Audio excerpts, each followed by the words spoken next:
This video is brought to you by Against the Flow of Mississippi. Against the Flow of Mississippi is a book about Jake Fayard, a Marine veteran who is unhappy with the political machine running the state of Mississippi. He decides to fight the corruption from the inside. Jake will face more challenges than he ever has and will stand up for what he thinks is right. His notoriously hot temper will push him to the edge of murder, along with his friend and brother Kobe Barhanovich. Together, they will fight the system and give the power back to the citizens of Mississippi. Against the Flow of Mississippi is now available on Amazon. A link to the book will be placed in the description below. Welcome to History in the Eyes of a Southerner with your host, Anthony Allen. On this channel, we will take a journey through time and relate history to the contemporary eyes of modern America. I hope you enjoy the ride as I investigate and document the wonderful events that have shaped our present world.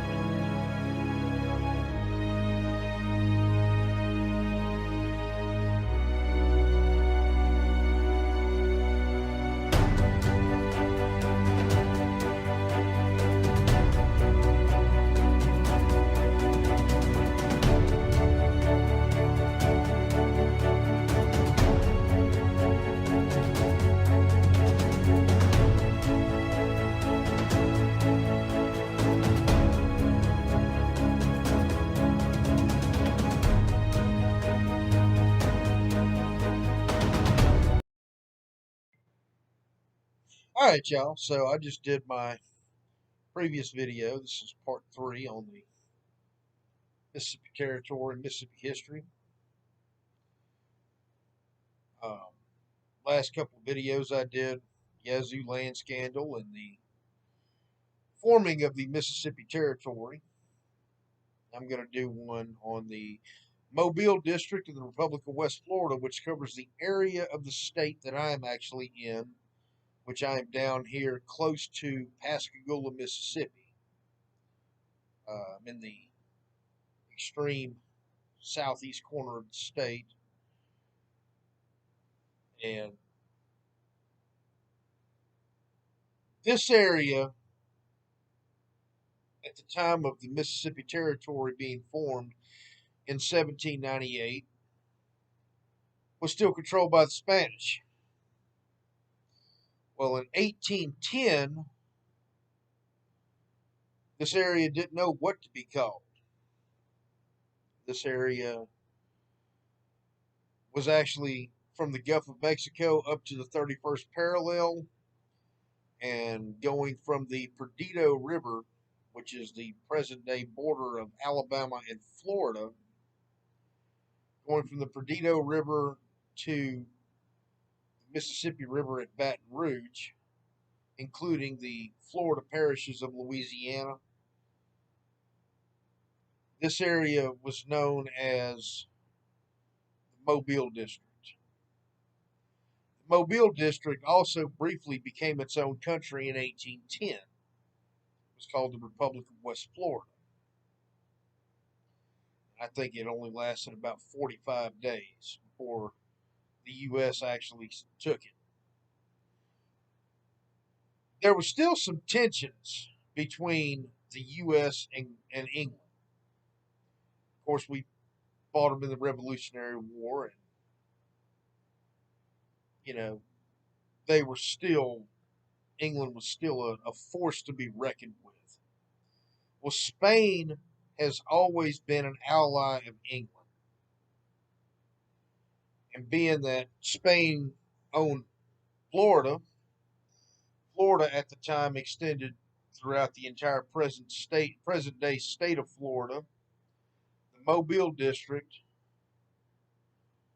the Florida parishes of Louisiana, to include the city of New Orleans and areas south of Lake Pontchartrain. Knowing that it extended that far and it was all Spanish controlled, the U.S. saw it as a threat. Well, in 1810, Reuben Kemper led a small force to try to try to take this area by force. It didn't work. However, Spain was getting weaker. Spain was losing a lot of steam. Now, 300 years before this, in the 1500s, of course, Spain was Europe's only superpower at that point, and they owned everything. They owned all of this, all the way down to South America, all your Caribbean islands, and then, of course, everybody else got involved and said, well, you know what, I'm just going to take it. Well, this was a time when Spain was, they were kind of going through some stuff. So they didn't have the strength that they had in previous centuries. Not to mention that this area down here was mainly lawless. You really didn't need, people lived down here in peaceful anarchy. Spain couldn't really control them because they didn't have the military might. I mean, they could barely control Florida, which was a desolate wilderness back then. It's not the Florida that we know today. I mean, certainly, you know, Orlando wasn't a major metropolitan area. It didn't even exist. Neither did Miami or Jacksonville or anything else.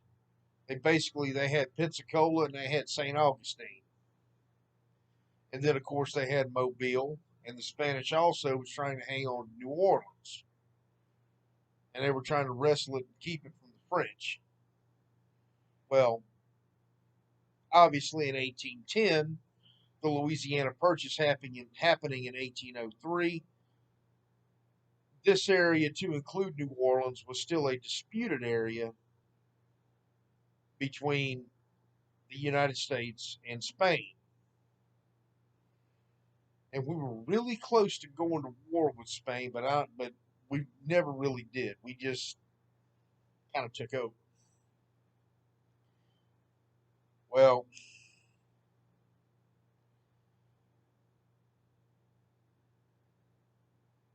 back then in this area, and I've read this in several different accounts, there were agents of the U.S. that came to what is now known as or what was known as the Mobile District. They came to establish colonies such as Biloxi. They realized that these people were largely uneducated. There was no crime to speak of. What little crime they had, they handled it. They didn't really care who was over it. This area had 3 or 4 different governments try to claim it, and they didn't care for none of them. They were happily doing their own thing. So it was really easy to convince the people that, okay, now this is the United States, and now you are in the Mississippi Territory. You're one of us. And that's what happened. Of course, in 1812, Louisiana became a state. And then that cut down the Mississippi Territory in the Mobile District basically from the West Pearl River, which is the current border of Mississippi and Louisiana, um, this part of the state anyway, all the way to the Perdido River, which is the present border of Alabama and Florida. Keep in mind, Mississippi and Alabama were unified at that point. Now, what happened was this actually presented a problem people in Natchez.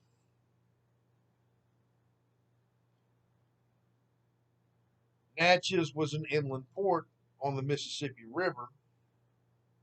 Mobile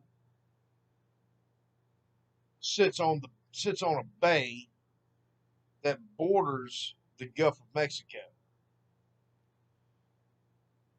A whole lot easier to get in ships and commodities to Mobile than it is to Natchez. Mobile started growing in population, and when Mobile finally started growing in population, with that they started getting more representation. Now, Natchez wanted to control the Mississippi Territory. People in Mobile said, I don't feel like listening to y'all. All of a sudden, Mobile growing more in population, they started controlling it. People in Natchez were like, we were here first, you ain't going to tell us what to do. That led to a point of contention.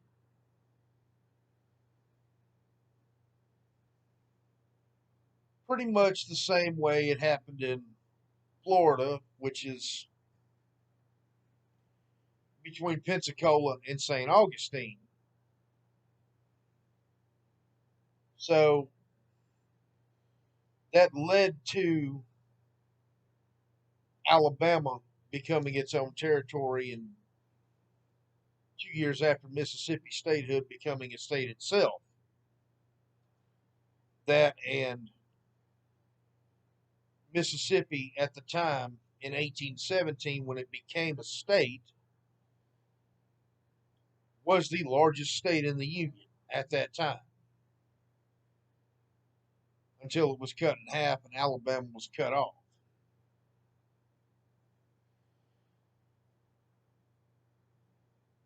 Kind of plays hand in hand like today.